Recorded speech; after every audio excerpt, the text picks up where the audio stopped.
Chers frères, chères sœurs, bienvenue, salam alaikum, chers amis, téléspectateurs, téléspectatrices d'RTV, bienvenue à votre émission L'Islam d'hier ou d'aujourd'hui. Maintenant, ça commence à devenir une émission connue et suivie. Islam d'hier et d'aujourd'hui, nous parlons du culte, de la culture, de la civilisation, de l'islam d'hier et de l'islam d'aujourd'hui. Dans l'émission d'aujourd'hui, nous allons parler du mois de Ramadan, puisque nous sommes déjà dans le mois de Ramadan. Et c'est pour cette raison et à cette occasion, j'ai invité un théologien, un cheikh, un imam, à qui je donnerai bien entendu le soin de se présenter lui-même pour nous répondre à quelques questions fondamentales concernant le mois de Ramadan et tout ce qui tourne autour de ce mois béni. Alors je donne la parole à mon invité que je remercie d'avoir accepté l'invitation. Tout d'abord un grand merci pour cette aimable invitation. Ramadan Mubarak Saïd. Merci. Qu'Allah accepte de nous tous. Taqabbalallahu minna wa minkum salih al-a'mal, salata, siyam wal qiyam. Amin. Wa hasharana wa iyyakum fi zumrati khayr al-anam. Donc Tariq Abounour, imam, théologien, président de l'IESIP, l'Institut d'enseignement supérieur islamique de Paris, et aussi responsable du CIFI, Comité indépendant de finance islamique en Europe. Je profite de cette occasion pour effectivement nous inviter toutes et tous à rester unis et rester dans cet amour d'Allah, cet amour entre nous pour bien accueillir et bien respecter cet invité d'honneur qui est le mois de Ramadan. De toutes les manières, le mois de Ramadan, par définition, c'est un mois de communion. Je dirais qu'il n'y a pas un mois où les musulmans à travers le monde vivent tous les mêmes sentiments, vivent tous la même condition, au moins pendant, je dirais, 28 jours. Si je ne compte pas le premier jour avec le début où parfois il y a des divergences et la fin où il y a des divergences, mais pendant 28 jours, avoir plus d'1 milliard d'êtres humains sur Terre qui vivent tous pareil, le même rythme, c'est quand même formidable. Tout à fait. C'est comme le Hajj, comme les piliers de l'islam. On a cette notion de groupe, d'union, d'amour, qui est très remarquable, même par le non-musulman. Et ce quatrième pilier de l'islam, qui est le jeûne du mois de Ramadan, qui a été prescrit aux croyants et aux croyantes à la 2e année après l'Hégire, c'est-à-dire à la 15e année de la mission du prophète, par la révélation du verset Ya ayyuhalladhina amanu kutiba alaykumus siyamu kama kutiba alladhina min qablikum la'allakum tattaquna ayyaman ma'dudat. Je traduis: oh, vous qui avez cru, on vous a prescrit le jeûne comme on l'a prescrit aux communautés avant vous, un nombre de jours précis. Atteindriez-vous ainsi la piété ou la crainte révérentielle? Ce verset de la Sourate 2 est effectivement l'annonce de ce pilier, et au-delà du pilier aussi, cette station d'approvisionnement, qui dans l'année nous permet de revoir nos priorités et de remettre les pendules à l'heure, et aussi les bonnes résolutions que beaucoup, effectivement, à l'occasion de ce mois vont faire. Et on l'espère pour nous tous que ces résolutions ne seront pas juste des résolutions éphémères au mois de Ramadan, parce que le Seigneur du Ramadan est le Seigneur de tous les mois, et que ce soit plutôt une école qui nous permet un tremplin. C'est-à-dire que les qualités acquises pendant ce mois et les efforts déployés pendant ce mois nous servent à aller encore plus en avant dans ce chemin et dans cette proximité vers Allah subhanahu wa ta'ala. Certainement, donc aller vers plus en avant, c'est un mois tremplin, c'est une école, donc voilà les termes qui viennent d'être employés, nous y reviendrons sur cela. Mais pour commencer, je dirais, Dieu merci, cette année, il ne semble ne pas y avoir de polémique à propos du début du mois de Ramadan. Comment, toi, Cheikh Tariq, qui est théologien, connaissant la matière, c'est-à-dire la législation islamique, ce que dit le Coran, ce que dit la Sunna, ce que disent les fuqaha sur le début du mois de Ramadan. Il y a quelques années, les musulmans, ou bien une partie des fédérations, ont opté pour le calcul astronomique, comme on dit. D'autres sont restés sur la vision oculaire, hein, ou bien avec les instruments de ce croissant. Est-ce que je dirais qu'on a résolu le problème? Ça y est, il y a entente, il y a consensus, il y a, je dirais, accord entre les responsables de France ou pas encore? Alors, on espère toujours avoir un accord parce que, comme je l'ai dit en introduction, le culte du croyant, ça doit aussi lui apprendre cette union et cette communion et cet amour et cette entente et cette conciliation et réconciliation. Allah nous dit dans le Coran, يسألونك عن الأهلة قل هي مواقيت للناس والحج. Allah tabaraka wa ta'ala a mis à notre disposition un certain nombre de signes dans l'univers pour justement pouvoir indiquer et faire en sorte que les mois lunaires soient établis et que les horaires de la prière également soient établis. J'y reviendrai. Dans les hadiths du prophète également, là je viens de citer un verset, dans les hadiths du prophète sallallahu alayhi wa sallam, on a un hadith on ne peut plus clair, Somu li ru'yatihi wa aftiru li ru'yatihi fa in ghamma alaykum fa atimmu shahra 30. Jeûner à sa vision, c'est-à-dire la fameuse observation oculaire ou avec des instruments, et ramper le jeûne à sa vision également, la vision du nouveau croissant lunaire. Et s'il y a nuage, si vous êtes empêché par rapport à cette vision, par rapport à cette observation, par n'importe quel événement naturel, à ce moment-là, complétez le mois 30 jours, parce que le mois arabe, le mois lunaire, ce qu'on appelle le mois lunaire, les 12 mois lunaires, c'est soit 29, soit 30, on ne peut pas avoir 31. Et donc, les 4 écoles sunnites, sauf une petite minorité de l'école hanafite, les 4 écoles reconnues, sont d'avis de dire qu'il y a, suite à ce hadith et suite au verset coranique, qu'il faut ce qu'on appelle l'observation du croissant, de la naissance du croissant lunaire, qui est dans la jurisprudence islamique fardo kifaya, c'est-à-dire une obligation communautaire. Si un groupe de la Ummah le fait, eh bien les autres ils seront exonérés. Mais il faut absolument que certaines personnes soient dédiées, puissent faire ce travail d'observation. Et on peut aussi être plusieurs à témoigner de la naissance de cette observation de la ligne, mais centraliser nos affaires, et ça c'est un point très important, j'y reviendrai, la question de l'organisation, la centralisation de nos affaires, qui a été toujours le cas pendant toute la période, à commencer par la première école qui est l'école des compagnons, et jusqu'à maintenant dans les nombreux pays musulmans. On a un hadith dans l'authentique de Muslim sur Tilaf Matale, c'est-à-dire sur cette possibilité d'avoir une divergence ou une différence quant à l'observation, même dans l'observation. Le hadith, il cite effectivement une observation au Cham, en Syrie, à l'époque de Muawiyah, et une non-observation à Médine. Avec Abdullah ibn Abbas qui dit, écoutez, nous n'allons pas jeûner avec l'observation de Cham. Et ça, l'imam Shafi'i, qui est l'élève de l'imam Malik, l'a mis comme preuve, comme argument, pour dire qu'il peut y avoir effectivement 2 visions différentes. Les Malikites, ils sont restés sur leur position de Tawhid al-Matale, c'est-à-dire une seule observation équivaut pour toute la Ummah. Ils n'ont pas de limite, par exemple, ils ne disent pas que Tawhid al-Matale, c'est-à-dire un seul point de vision qui est valable sur l'ensemble, même pour l'Andalous, par exemple. Exactement. Alors, pourquoi? Parce qu'à l'époque déjà, on distinguait, enfin à l'époque omeyyade, il n'y avait pas de différenciation andalous et non-andalous. Le monde musulman s'étendait, enfin l'empire, si on peut appeler ça comme ça, s'étendait de l'Inde jusqu'au sud de la France. C'était un seul et même territoire. Et donc, effectivement, politiquement, c'était uni. Et donc, la vision centrale était possible. Les Malikites, évidemment, les Muta'akhirin, ceux qui sont venus après, ils ont accepté cette vision différente si elle est bien établie, si elle est logique. On ne peut pas aujourd'hui dire que l'Indonésie, le plus grand pays musulman, va avoir le même matla, la même vision lunaire que le Maroc ou l'Algérie ou autre. C'est naturellement impossible. C'est logique. Voilà, c'est logique. Maintenant, ce qui se passe récemment dans les pays non musulmans, c'est une difficulté à s'organiser. C'est ça le vrai problème. Le problème n'est pas théologique, il est organisationnel ou politique. je traduis pour celles et ceux qui nous écoutent.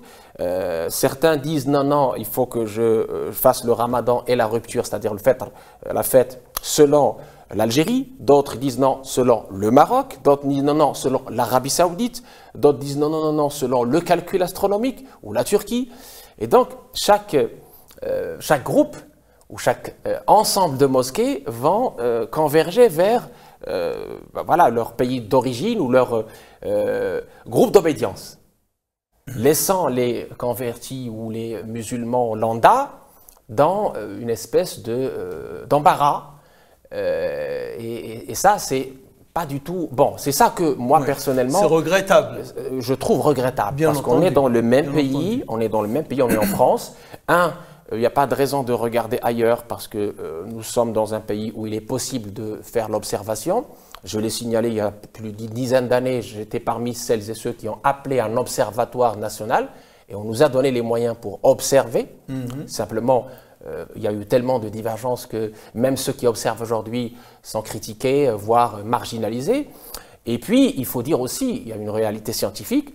Les pays situés sur les lignes de latitude plus 84 au sud et au nord de la Scandinavie ou les pôles, on peut diviser ces pays-là en deux catégories. Des catégories où effectivement les Isha, le début de la nuit, est confondu avec le prière de Subh, et les zones polaires où effectivement vous avez 6 mois de nuit et 6 mois de jour. Mais ça influe sur le ramadan, mais pas que. Ça influe également sur les horaires de prière. On va y revenir. Ça mais si, voilà. Exactement. On soulèvera la question des horaires de prière. 12, 18 et 15. Mais si on reste sur le mois de ramadan, sur le jeûne du mois de ramadan, qui est, comme j'ai dit, le 4e pilier de l'islam, la question est aujourd'hui à savoir si le calcul astronomique a été validé jurisprudentiellement en présence d'un hadith authentique. Oui. C'est ça la grande question qui s'impose et qui a divisé aujourd'hui la communauté scientifique musulmane. D'accord. Et cette question, moi personnellement, au-delà du fait que j'ai ma propre position que vous connaissez, qui est l'observation et non le calcul, je suis prêt à céder si tout le monde est d'accord sur une journée. Pourquoi? Parce que le maqsad, le bien fondé et l'objectif sublime et plus important au-delà des clivages et au-delà des ijtihad, c'est-à-dire des efforts intellectuels, des efforts juridiques qu'on peut avoir, c'est de jeûner en un seul jour et de rompre le jeûne en un jour qui est commun. Pour moi, ça doit dépasser tout clivage et toute divergence et tout intérêt partisan. Ça, c'est très important pour moi. Tout à fait. Ils sont pour autant tombés dans une obsession de vouloir, coûte que coûte, et vaille que vaille, réunir tout le monde universellement sur un même jour de commencement. On ne peut pas, c'est-à-dire universellement, de l'Indonésie jusqu'à voilà, je dirais, la Mauritanie ou les îles Canaries, ce n'est pas possible. Ce n'est pas possible. C'est une certitude. Voilà, exactement. gardons raison pour cela. Encore une fois, on dira donc, alhamdoulilah, que la nouvelle lune du mois de Ramadan de cette année, elle est née tardivement, au point où il n'était pas possible d'être vue dans de nombreux pays. Et c'est pour cette raison que nous commençons tous en même temps. En même temps. Donc on a évité les débats et les divergences inutiles qui nous divisent et qui font parfois qu'il y a une tension qu'on regrette les années passées. Tout à fait. C'est vrai qu'il y a eu des moments ou des années où ça a très très mal débuté pour un mois, comme tu l'as si bien expliqué, un mois de communion, un mois de convergence, un mois de paix. Voilà. Il y a aussi une question qui se pose notamment pendant le mois de Ramadan, parce que doublement. Toute l'année, on a des calendriers différents pour les prières, selon les mosquées. Il n'y a pas de grande influence, je dirais, effet pour le Dohr et l'Asr et le Maghreb, puisque c'est le même horaire pratiquement pour toutes les mosquées, pour tous les calendriers. Mais par contre, pour le Fajr et l'Isha, il y a une différence, parfois une différence importante, notamment pour les mosquées qui font le qiyam, par exemple, ou à quel moment arrêter de manger pour faire salat al-subh, notamment pour l'imsak et salat al-fajr.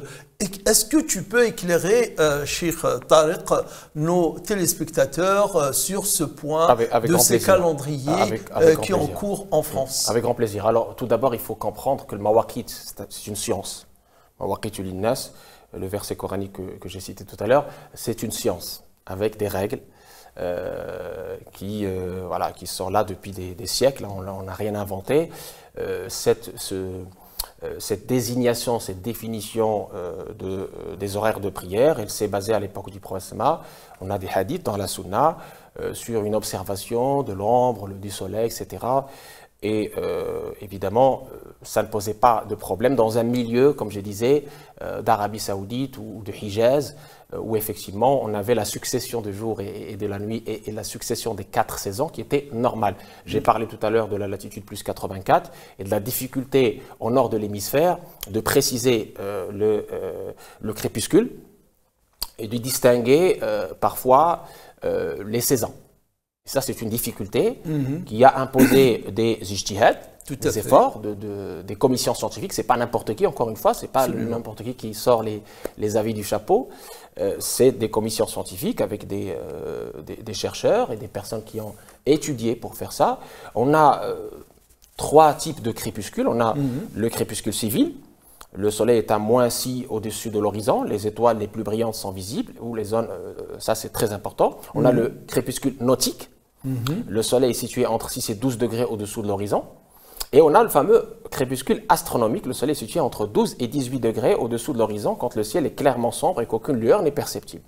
Aujourd'hui, qu'est-ce qui se passe avec ces 3 types de calculs? Donc on a 12, 15, 18 degrés. Et 18. Voilà. Sans rentrer dans les détails, sans noyer nos amis qui nous écoutent dans le détail, sachez que ici à Paris ou à Bruxelles ou dans le nord, entre guillemets, de l'Europe, on a un souci. On n'est pas au nord de l'Europe, à Bruxelles et en France. Hein.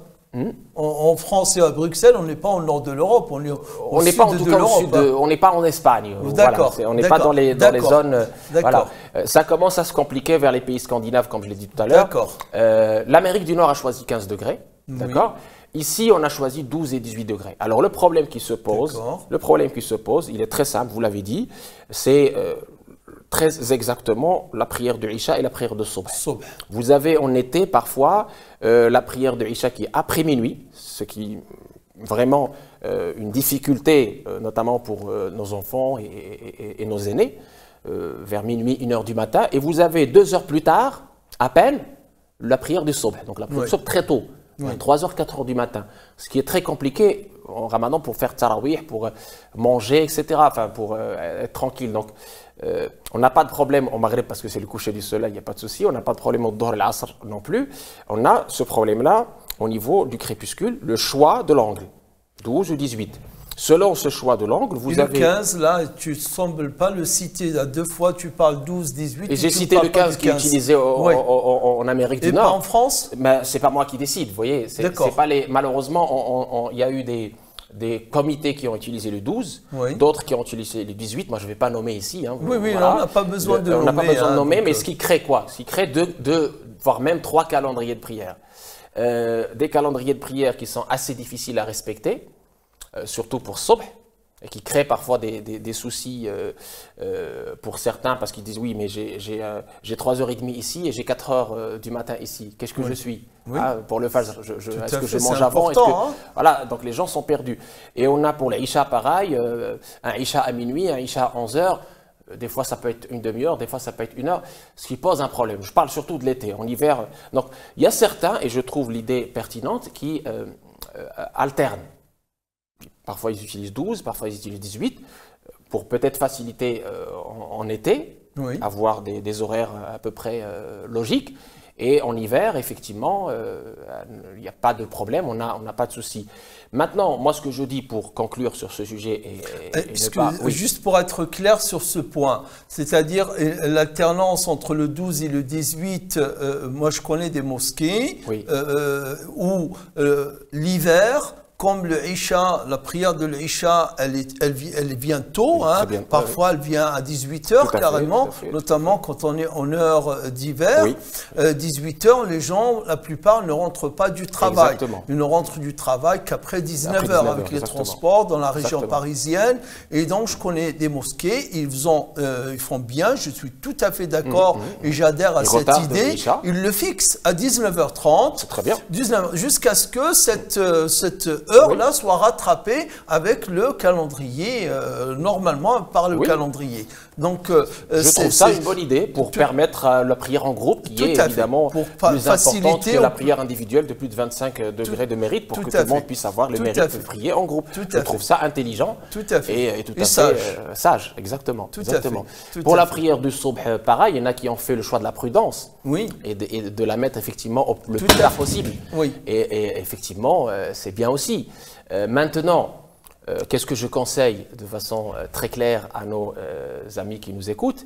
C'est de suivre le calendrier de la grande mosquée qui est à côté de chez vous, au-delà de ces débats que je viens de citer. Donc c'est ton conseil que tu donnes à nos téléspectateurs, tu peux les regarder en face sur la caméra, et leur donner ces conseils-là. Très simplement, après avoir détaillé un petit peu la technique et les divergences entre 12, 15 et 18, et après avoir dit que les mosquées ont divergé sur les choix des calendriers, parce qu'on ne suit pas, on n'a pas une organisation centralisée comme on le voudrait. Hein.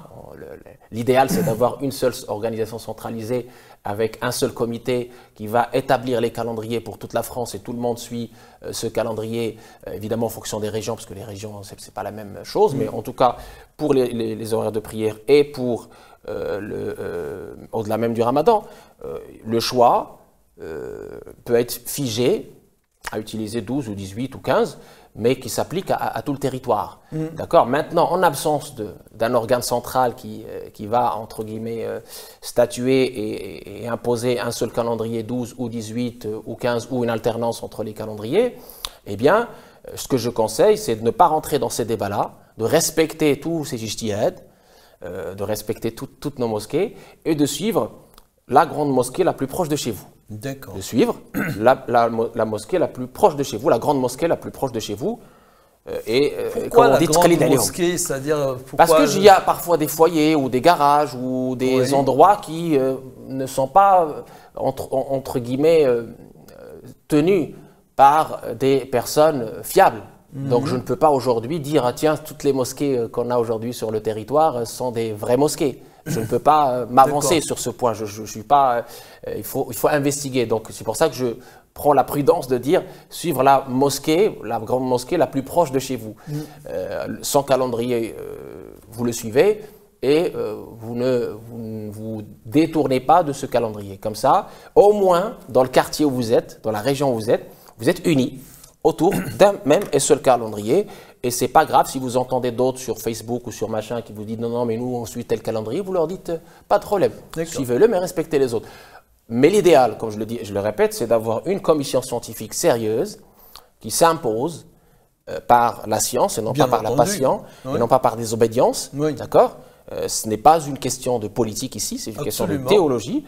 S'imposer sérieusement et dire voilà, le calendrier, on l'établit pour l'année, des horaires de prière, selon 12 ou 18 ou 15 ou l'alternance de l'un des deux, pas de problème, mais on fait un choix logique, sage, comme vous avez dit, et qui s'applique à toutes les mosquées sans exception. Donc, voilà. Je te remercie pour ces explications. Donc, en attendant ce jour que nous espérons le plus proche possible, où il y aura véritablement en France un conseil de théologiens, mais véritables théologiens, c'est-à-dire des spécialistes de la charia islamique, des sciences islamiques qui vont statuer sur ce calendrier, restant tolérants, restant, je dirais, respectueux des choix des uns et des autres. Que même celui qui voit que son imsak, par exemple, est une demi-heure après celui de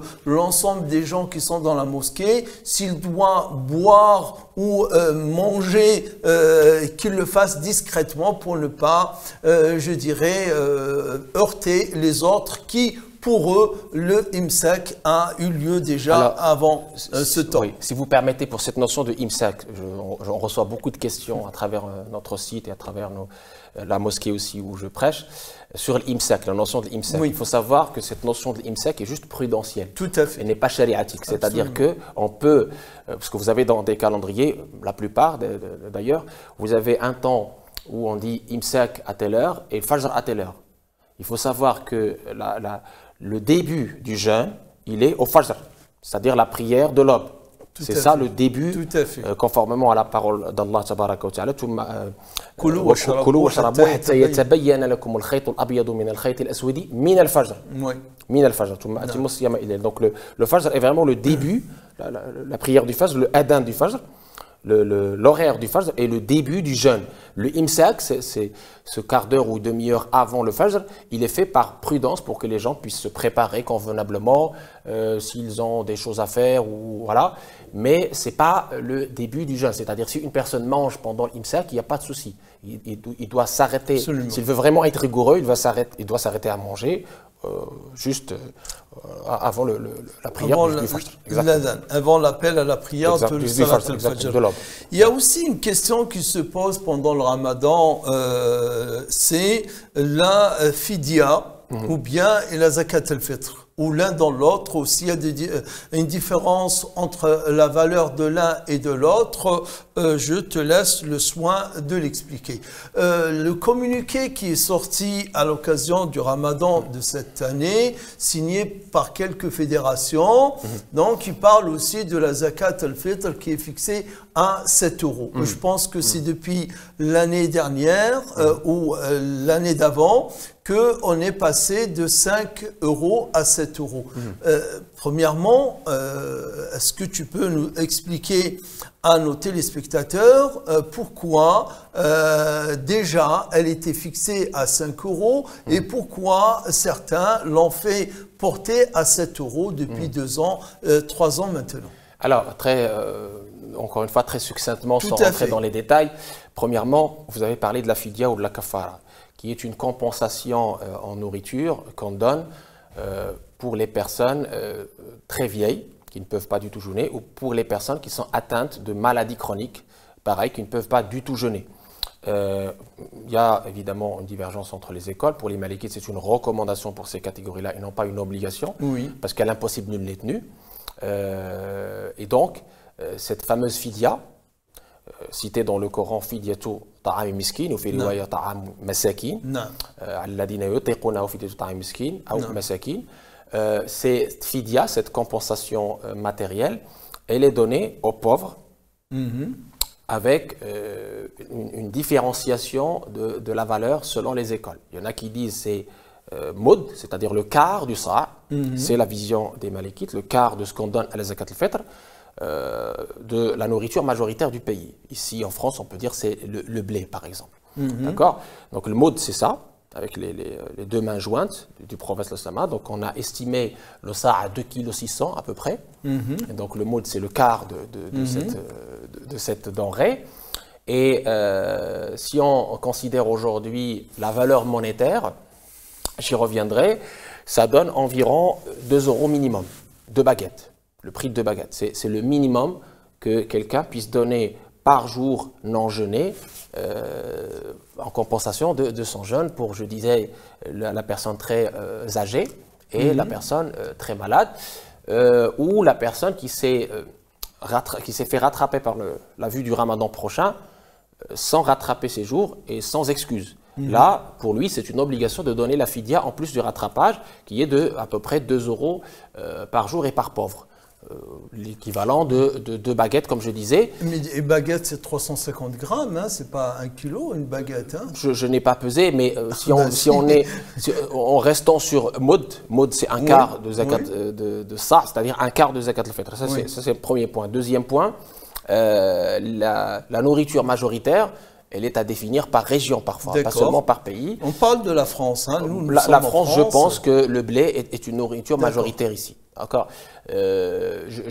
Pour la fidya comme pour la kafara également, parce que la kafara, Cheikh Tariq, bien sûr. Là, on va parler donc Oui. de façon, Oui. je dirais, scientifique, bien sûr, théologique, oui. mais aussi de façon contextuelle, Oui. par rapport au contexte, et aussi de façon franche. Et Oui. parce que je sais que tu es à l'aise sur ce sujet, dans ce domaine, c'est pour ça que je me permets de te poser des questions. Allez-y. Donc, quand on dit qu'en France, on mange du blé, déjà, on ne mange pas de blé, exactement, d'accord? Exactement, vous avez raison. Nous mangeons des pâtes, nous mangeons de la pizza, nous mangeons du couscous, nous mangeons d'autres. Donc, notre nourriture, si on prend, par exemple, je ne sais pas, dans la semaine, c'est varié. Hein, en mettant de côté le lait, les laitages, et les viandes, etc., le poisson, juste. Donc, c'est varié. Est-ce que, là, je te pose la question, je ne sais pas si tu as certainement dû y penser avant, et si on faisait un panier constitué, c'est-à-dire un mood constitué réciproquement, ou bien plutôt proportionnellement de ce que nous mangeons, c'est-à-dire un mood pas de farine, un mood pas de blé, mais un mood constitué, disons, 25% de farine, avec laquelle est fabriquée la pizza, et de pâtes, du blé, et je ne sais pas, autre chose, par exemple un féculent, on prend un parmi le féculent. Est-ce que c'est possible? Alors, moi je suis un amateur de la facilité, mais pas du laxisme. Oui, c'est-à-dire à partir du moment où on a un argument solide du Coran et de la Sunna, on peut y aller. Et pour faciliter à celles et ceux qui nous écoutent, déjà j'ai parlé du moud qui est une mesure de donc qui est le quart de ça, un instrument de mesure qui est le quart de ça, qui nous donne environ le quart de zakat al-fitr. Et vous avez précisé la zakat al-fitr cette année à 7 €, qui est à peu près 2,6 kg. Ça dépend un peu de la denrée, mais j'ai donné une moyenne.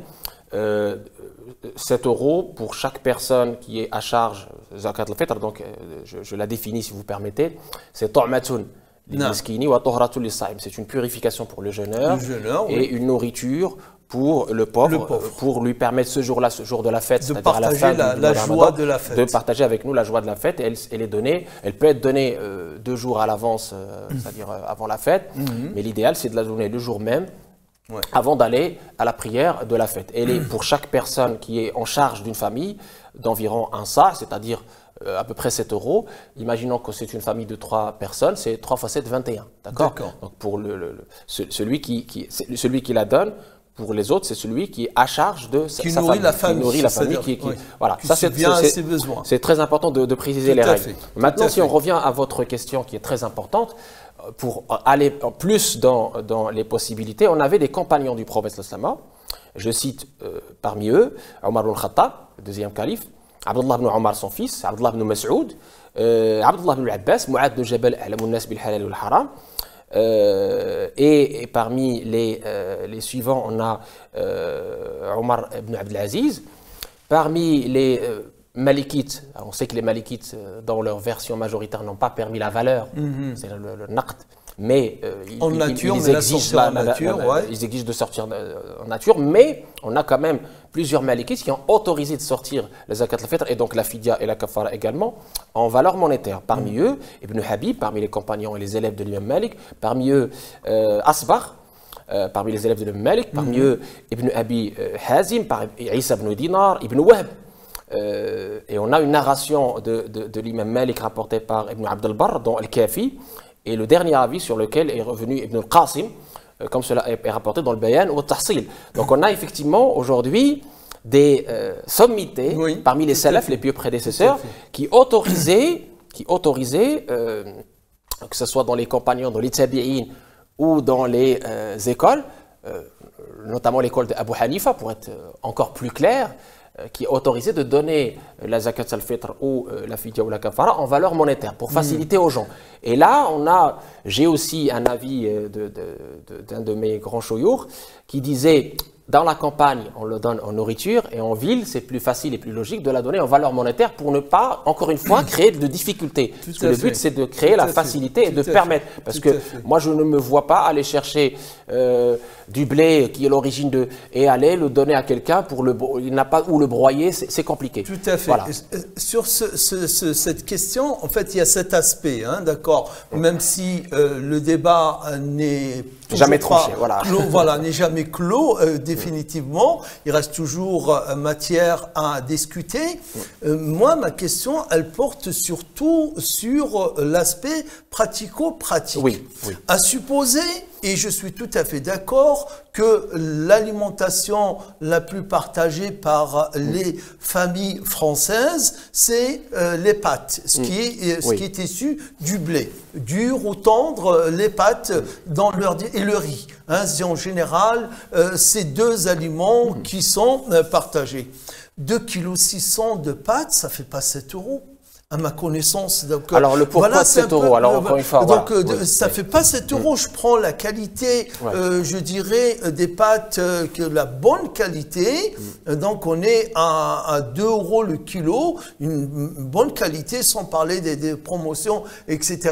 Un prix normal de l'année, c'est 2 €. Donc, ça nous fait 5 € maximum pour 2,6 kg de zakat.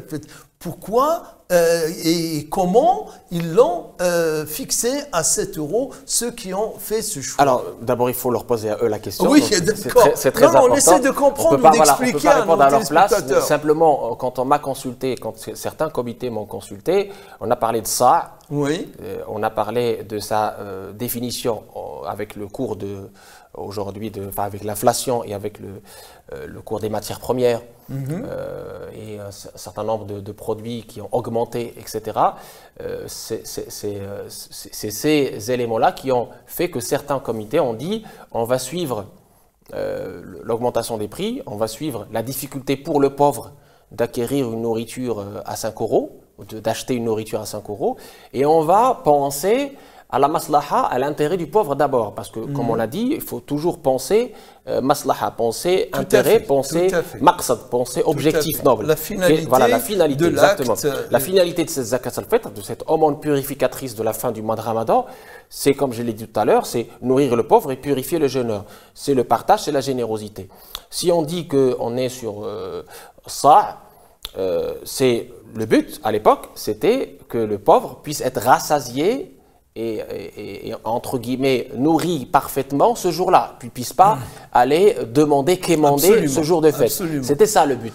Donc maintenant 5 €, 7 €, comme je l'ai dit, on n'a pas un comité central aujourd'hui qui met entre guillemets les arguments et qui va partager avec tout le monde sa façon de raisonner. On est encore sur des débats à n'en jamais finir, y compris sur est-ce qu'on donne la valeur en nourriture ou la valeur monétaire.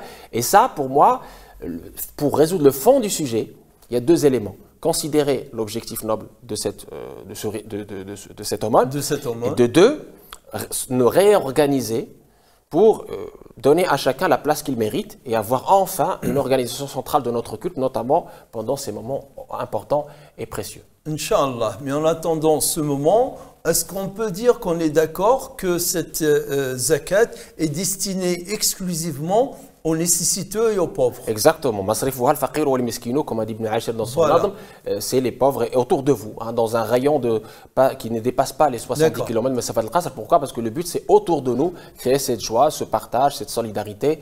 Et c'est l'objectif principal de cet homme. Donc on peut et on doit peut-être même insister pour les responsables de mosquées qui la collectent, de veiller, parce que c'est un devoir, c'est une responsabilité de la partager uniquement pour les pauvres. C'est-à-dire aux méritants, aux nécessiteux, à ceux qui sont dans le besoin, et c'est à eux exclusivement qu'elle est destinée. Moi, je conseille à chacun de veiller individuellement pour éviter de déplacer la responsabilité sur autrui. Tout à fait. Parce qu'on a des pauvres, on a des réfugiés, il y a plein de...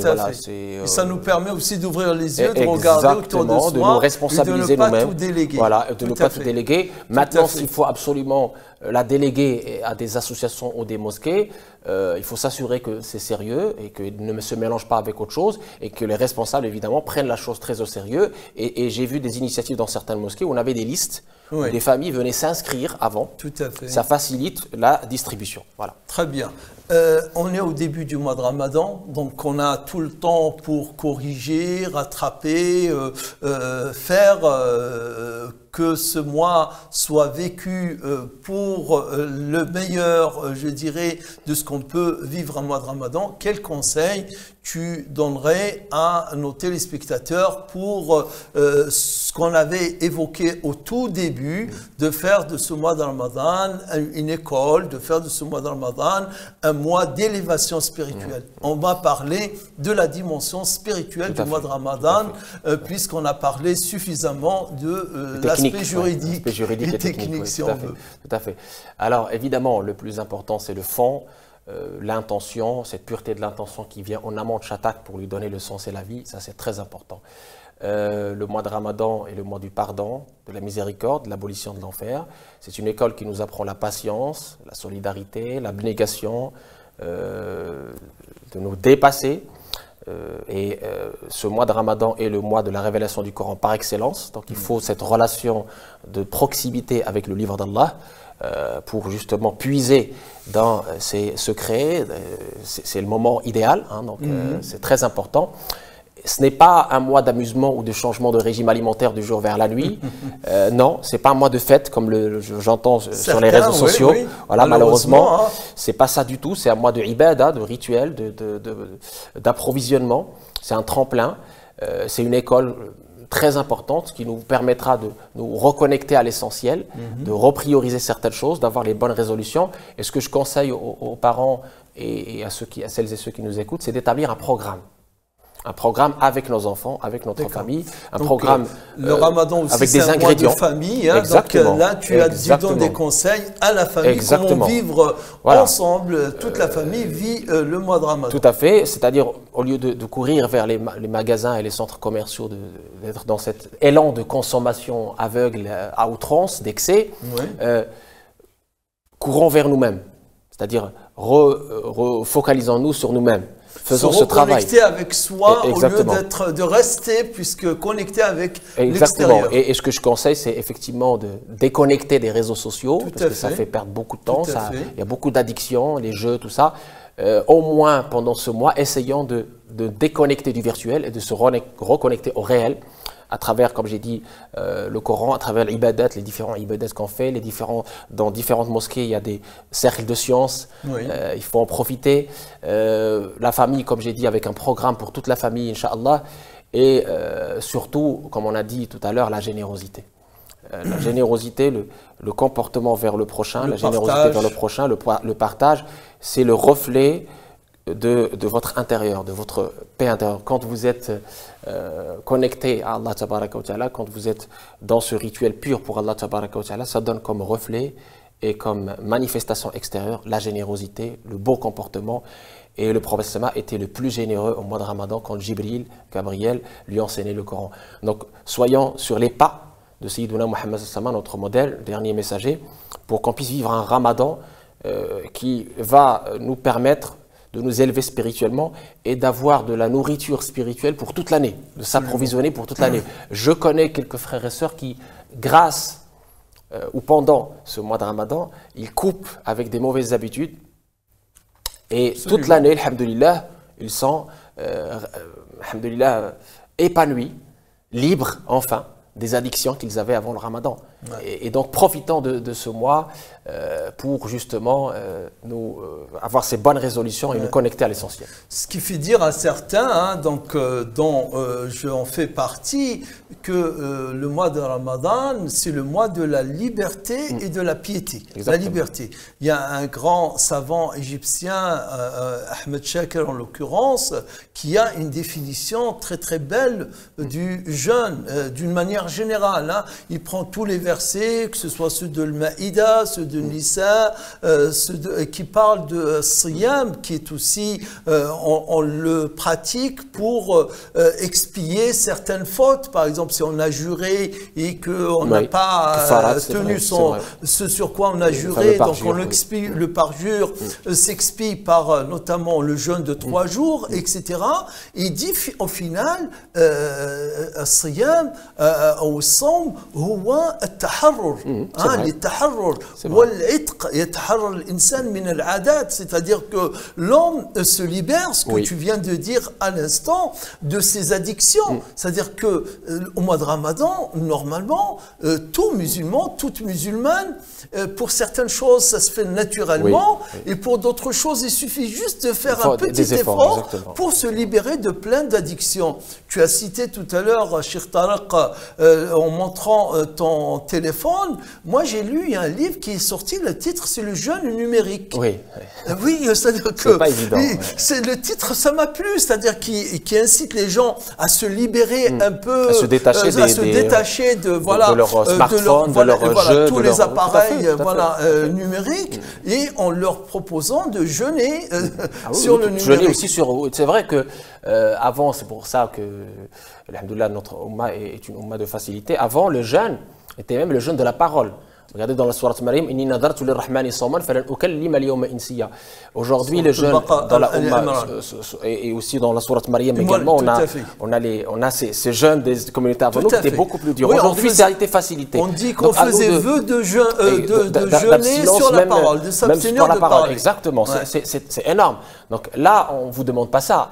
Là, c'est pendant un moment donné, s'abstenir de tout ce qui va ne pas plaire à Allah tabaraka wa ta'ala et de se connecter à tout ce qui va plaire à Allah tabaraka wa ta'ala. C'est pas difficile, c'est un petit effort sur nous-mêmes et croyez-moi, vous allez être heureux et heureuse de vous libérer, comme vous avez dit, de vous détacher de ce qui malheureusement vous voilez la vérité, la réalité de la vie, la réalité de la spiritualité, la réalité de l'islam lui-même. Parce que certains ont redécouvert les secrets du Coran et les secrets de notre belle religion à travers le jeûne.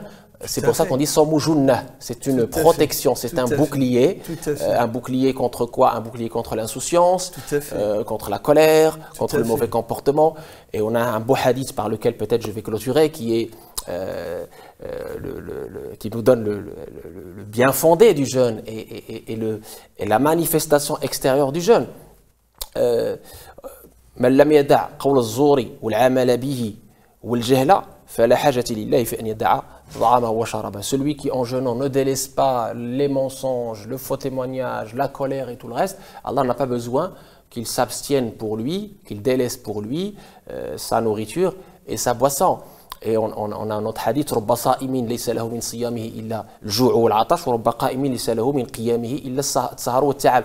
Combien de jeûneurs ne récoltent de leur jeûne que faim et soif, et de leur prière la nuit que fatigue et veille. Ne soyons pas parmi ceux-là. Et profitons de ce mois pour que ce jeûne soit véritablement utile et véritablement profitable, comme on a dit, en allant vers Allah tabaraka wa ta'ala. Et celui qui fait l'effort, un petit effort pour aller vers Allah, Allah lui donne encore et encore, parce que Allah est le plus généreux des généreux. Donc, passons un mois de Ramadan sous le signe du grand djihad, de l'effort intérieur et de la générosité. Inch'Allah. Je vois que tu as ramené quelques livres de Tout à fait. Est-ce que tu peux nous le montrer? Bien sûr, avec grand plaisir. Alors, c'est un livre que je conseille, il est à sa 3e édition aujourd'hui. C'est le Matn ibn Ashir commenté. C'est un incontournable de l'école malikite, avec Aqida, Fiqh et spiritualité, aux éditions Iqra. Donc, il s'appelle L'essentiel de la religion musulmane. Al-Murshid Mou'in al-Daruri min Ulum ad-Din. C'est pour les débutants et même ceux qui ne débutent pas, parce qu'il est commenté très généreusement. J'ai un livre aussi qui s'appelle L'Imam Malik, le savant de Médine, qui nous donne la méthode, les sources secondaires de l'école de Malik, l'ingénierie du fiqh, ce qu'on appelle les fondements du droit musulman.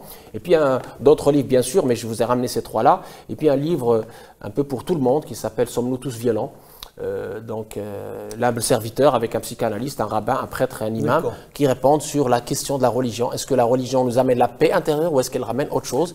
Et quelle différence entre la religion et l'idéologie ou le sectarisme? Le mois de Ramadan, notamment, concernant la violence, les hadiths le disent explicitement que c'est un mois, en principe, c'est un mois où le jeûneur contient sa colère et son énervement et il est porté sur la paix plutôt que sur la violence. Tout à fait. Et c'est pour ça qu'on appelle l'école de la patience. Exactement. C'est très important. Exactement. Alhamdulillah. Merci, Barakallahu Fik, Cheikh Tariq, de nous avoir éclairé, d'avoir éclairé et répondu à certaines questions fondamentales que se posent nos téléspectateurs et téléspectatrices. Nous souhaitons à tous un Ramadan béni, plein de piété, un mois où le Ramadan sera vécu dans sa globalité, dans son intégralité. C'est le cœur qui va jeûner, c'est le corps qui va jeûner, c'est l'esprit qui va jeûner, et tout cela va s'exprimer à travers notre comportement, à travers notre cœur, nos pensées intérieures.